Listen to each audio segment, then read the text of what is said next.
I have a question about sadness. This morning I felt like a vast, open, big sadness. Felt like it was like an ocean on this level and below. And it was also quiet and peaceful.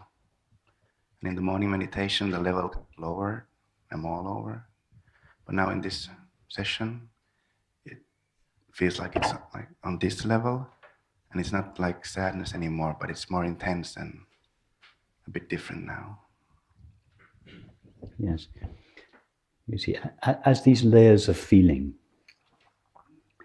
that gradually come up, well, let's go back a step. The feeling of sadness is unpleasant.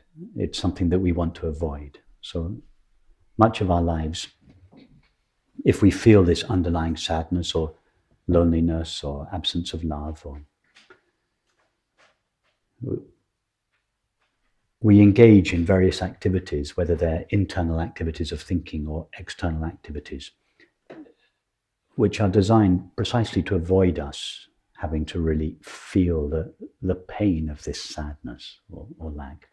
So here, we do the opposite. We take our stand first as this open, empty, allowing space. And that is, it's an invitation for the sadness to be felt, not to be avoided. But a feeling like sadness is never just sadness. Sadness is its top surface, and it's quite easy to name it. That is sadness. But underneath it, there's a well of feelings that are, as we go, as it were, down through that well, the feelings become less and less nameable, until at the bottom of that well is just the raw ego.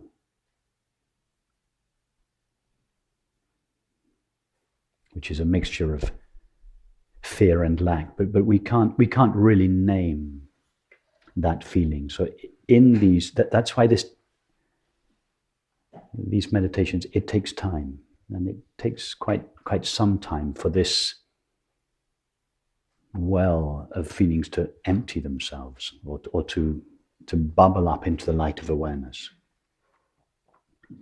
And the deeper down the feelings, the less nameable they are. We don't quite know what they are. It's just raw sense of separation. And our true being lies just underneath that.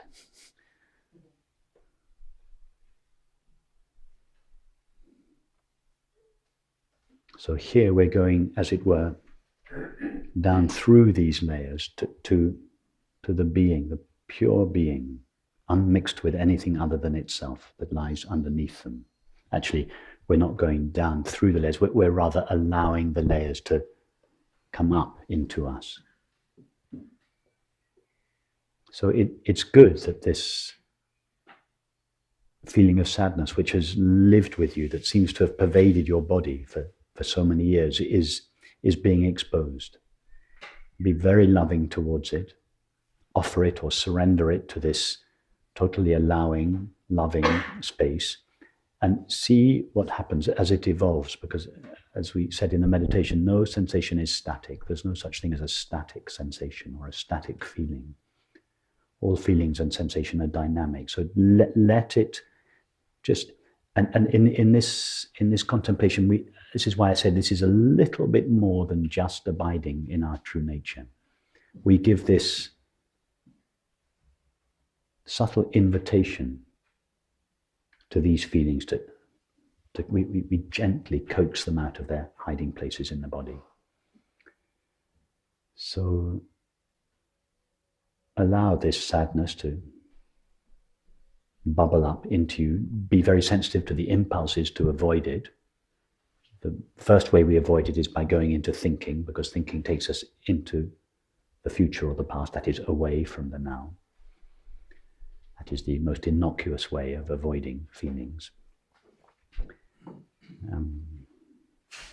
Don't fight with that thought, but just have the courage not to follow it and to come back and to stay with the feeling and to allow the feeling to evolve and to expand into the space. And as it expands into the space, then the next layer of feeling comes up. And just stay there. Be happy to stay there forever if necessary. Don't stay there with a motive. It's very important that we don't think, I'm doing this so that I can get rid of my feeling. That would not be true meditation. That would be the ego appropriating what is being suggested in order to perpetuate itself by manipulating feelings. So be very sensitive to the impulse or to the tendency to use a meditation like this to serve the separate self. That is, to avoid feelings.